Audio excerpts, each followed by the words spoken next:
Olá, bom dia, tudo bem? Bom dia a todos.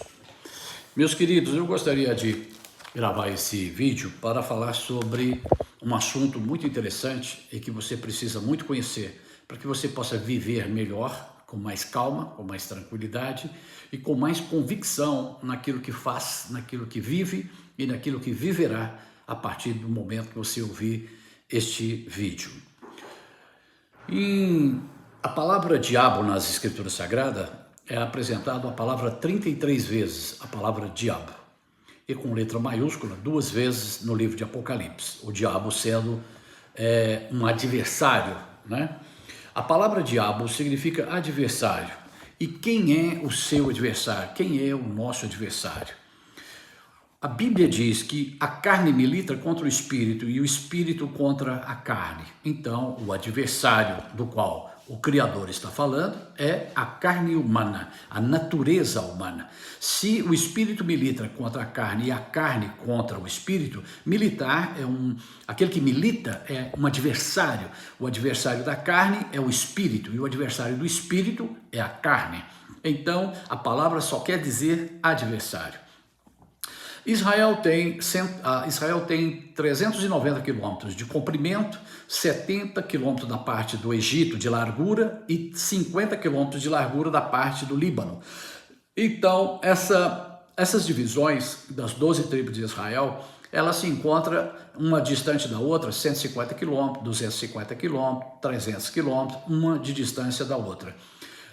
Quando Pedro diz em primeira epístola, capítulo 5, versículo 8, o diabo, vosso adversário, ele anda ao redor de vós, caçando a quem possa devorar. O diabo, vosso adversário, anda ao redor de vós, caçando a quem possa devorar. O Pedro não disse, o diabo, nosso adversário, anda ao redor de nós, mas ele se exceptuou dizendo que o diabo é vosso adversário e não meu adversário. Por que Pedro não disse o diabo nosso adversário, mas vosso adversário? Anda de redor de vós e não anda de redor de nós. Ele se exceptuou porque ele conheceu o Messias que esmagou a cabeça da serpente. Ele veio para destruir aquele que tinha o império da morte, o diabo.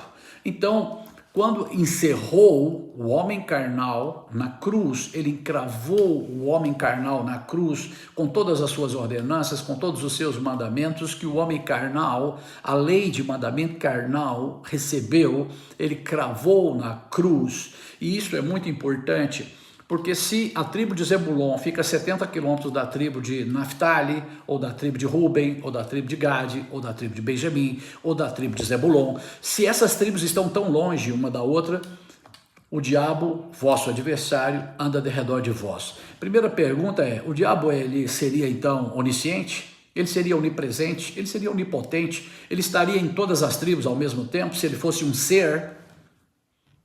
Não estaria nunca. Ele não é onisciente, ele não é onipresente, ele não é onipotente, ele não tem nenhum atributo do qual só pertence ao Criador. O que eu quero dizer para você é que você deveria estar inteirado dessa palavra e descansar sabendo que o diabo é a sua carne, a sua natureza carnal. E se a tribo de Zebulon estivesse na tribo de Zebulon, lá estaria a carne. Se você estivesse na tribo de Gade, lá estaria você, o homem carnal. Se você estivesse em Naftali, se você estivesse na tribo de Dan, na tribo de Ruben, em qualquer uma das 12 tribos de Israel, você estaria vivo em carne, e aí a sua carne, que é o adversário, fica muito claro isso quando você lê todos os contextos. Imagina 33 passagens falando sobre o diabo nas escrituras sagradas. Eu queria que você abrisse a sua Bíblia em casa, no capítulo de Apocalipse, capítulo 12, versículo 9, lá está escrito que o dragão, a antiga serpente, o diabo, Satanás, todos eles é um só. Não existe 2, não existe 3, não existe 4, não existe 5. Eles só têm adjetivos diferentes. Adversário, maligno, mal, inimigo, antiga serpente, dragão, Satanás, diabo. Diabo, adversário. Ele não era adversário de Pedro, porque o Messias venceu o homem carnal, que era Pedro. O Messias venceu o homem carnal, que era Abrão, por isso ele se tornou Abraão. O Messias venceu o homem carnal em Jacó, que eles chamam de Jacó, que é Yaakov. Ele foi transformado em Israel, isto é, em Al-Shorum. Tudo isso precisa se ter uma visibilidade de alta compreensão. Se você ouvir, é suficiente. Se você quiser estudar, compre dicionários e comece a estudar. Não paga nada para estudar. Gostaria então de falar para você que o diabo, ele peca desde o princípio. Ele peca desde o princípio porque desde Adão o pecado entrou no mundo e ele peca, o diabo peca desde o princípio. O homem carnal peca desde o princípio. O primeiro homem do pó da terra, ele é alma vivente, ele é um homem carnal. O segundo homem é espírito vivificante, ele é celestial, ele é nascido do Espírito Santo, através da Virgem Maria, segundo as Escrituras Sagradas, é assim que está escrito. Então a Bíblia fala em 1 João 3,10, nisto são manifestos quais são os filhos de Deus e quais são os filhos do diabo. Todo aquele que não ama seu irmão e nem pratica a justiça não é filho de Deus. Isto é, aqueles que nasceram de novo são filhos do Altíssimo. Aqueles que não nasceram de novo são filhos de Adão, o homem carnal. Então, a complexidade de falar tudo isso em pequeno espaço de tempo limita-se a compreender tudo isso. Eu escrevi um monte de textos aqui, mas eu prefiro falar sem ler, para não atrapalhar o raciocínio. Se você então olhar, igual eu estou olhando aqui agora, o primeiro homem é terreno e é igual, todos os homens terrenos são do homem terreno, são todos terrenos. Do homem celestial, são todos celestiais. Aquele que nasceu do primeiro homem é carnal, aquele que nasceu do segundo homem é espiritual. Por isso a Bíblia fala de Sara e fala de Sarai. Por isso a Bíblia fala de Shaul e fala de Paulo, o apóstolo, convertido. Pedro, Simão Barjonas e Pedro. Por isso a Bíblia fala do ladrão da esquerda, o ladrão da direita, o Novo Testamento, o Velho Testamento, odre velho, odre novo, velha aliança, nova aliança, novo céu e nova terra, velho céu e velha terra. Quando a Bíblia fala do primeiro homem e do último homem. Tudo quanto isto que eu estou lhe dizendo é para que você entenda que há uma dualidade de raciocínio. As Escrituras Sagradas têm 300 passagens de forma muito clara, muito perfeita, 300 passagens. E todas elas falam a mesma mensagem. Quando você entende uma, você entende todas. Por isso que a Bíblia é muito simples. Os bodes ficarão à esquerda e as ovelhas à direita. É tanto isso, o ladrão da esquerda, o ladrão da direita. Se você compreender essa metáfora, vai entender então entre Abrão e Abraão. Vai entender entre Esaú e Jacó, como Jacó também a Israel.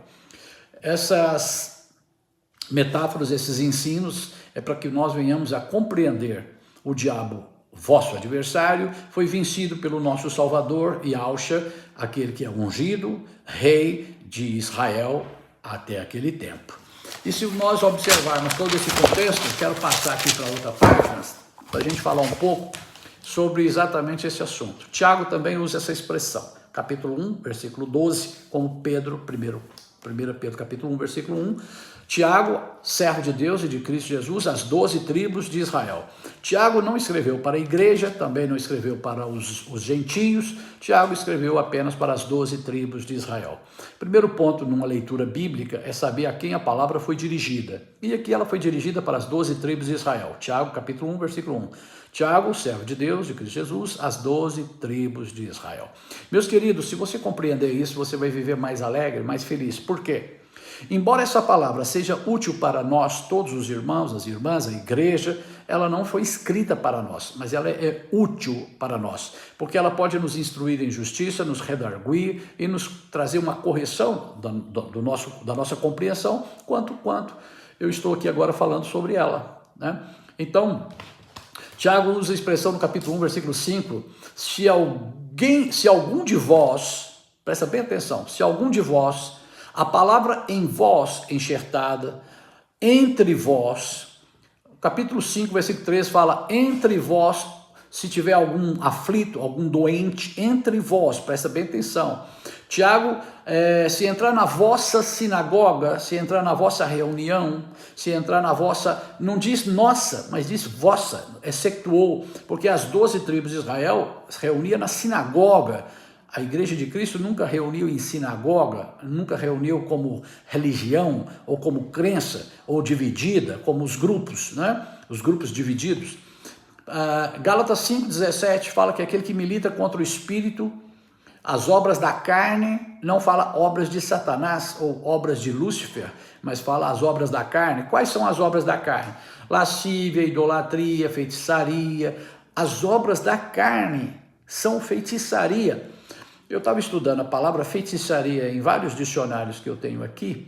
A palavra feitiço é a palavra hipnose. A palavra enfeitiçado é a palavra hipnotizado. Então eu achava que macumba, feitiço, macumba, magia negra, invocava-se espíritos imundos e espíritos malignos. Mas a Bíblia diz que as obras da carne é feitiçaria. A Bíblia não diz que as obras dos espíritos malignos, ou dos espíritos imundos, ou dos demônios, não. Não existe magia negra, essas coisas que as pessoas falam, comentam, isso não existe. O que existe é feitiçaria, obras da carne. Feitiçaria é hipnotismo. Se você ficar hipnotizado, acreditando em mentiras, em enganação, você então vai ser enfeitiçado, hipnotizado. Enfeitiçado é a mesma palavra encantado. E a Bíblia diz que sobre Israel não vale encantamento. Sobre Israel não vale hipnotismo. Sobre Israel não vale feitiçaria. Porque aquele que te guarda é o guarda que guarda Israel. Então você deve compreender tudo isso de forma bem simples. Porque eles são opostos entre si. O espírito milita contra a carne e a carne contra o espírito. A Bíblia nunca diz que o Espírito Santo de Deus milita contra Satanás, ou contra o diabo, ou contra qualquer um desses aí, o antigo dragão, a antiga serpente. Não. O espírito milita contra a carne, o homem carnal que pratica, que vive na prática de tudo isto. Meus irmãos, é como difícil explicar isso. Parece que sou até seu inimigo em vos dizer a verdade. Mas o que eu quero dizer é exatamente o que eu disse. Para voltar atrás nisso, eu preciso abandonar as Escrituras Sagradas. E isso é incabível, não há essa possibilidade. Então acredite na sua Bíblia, acredite nas Escrituras Sagradas. O diabo, vosso adversário, ele é a carne humana, não tem nada a ver com um ser espiritual. Se você leu, se você compreendeu, está escrito bem claro que a antiga serpente, o diabo, o dragão, eles todos é um só. Está escrito lá em Apocalipse, como eu acabei de ler para você agora. Então, fique com as Escrituras Sagradas, acredite nas Escrituras Sagradas, compreenda que nele, por ele e para ele foram feitas todas as coisas. A morte foi tragada na vitória. Onde está, ó morte, o teu aguilhão? Onde está, ó inferno? Ele engoliu a serpente de Moisés, o cajado de Moisés engoliu as duas serpentes de Faraó, que era a morte e o inferno, do qual Satanás, Faraó, tinha a chave da morte, a chave do inferno. Quando ele morreu, ele desceu ao inferno e tomou a chave da morte e a chave do inferno. Tragada foi a morte. A palavra voltou para ele porque ela efetuou aquilo para que ela estava designada. Então, tudo isso se encerra quando você tem compreensão, quando você tem inteligência, quando você conhece a bondade dele em nós. Grande abraço. Até a próxima oportunidade.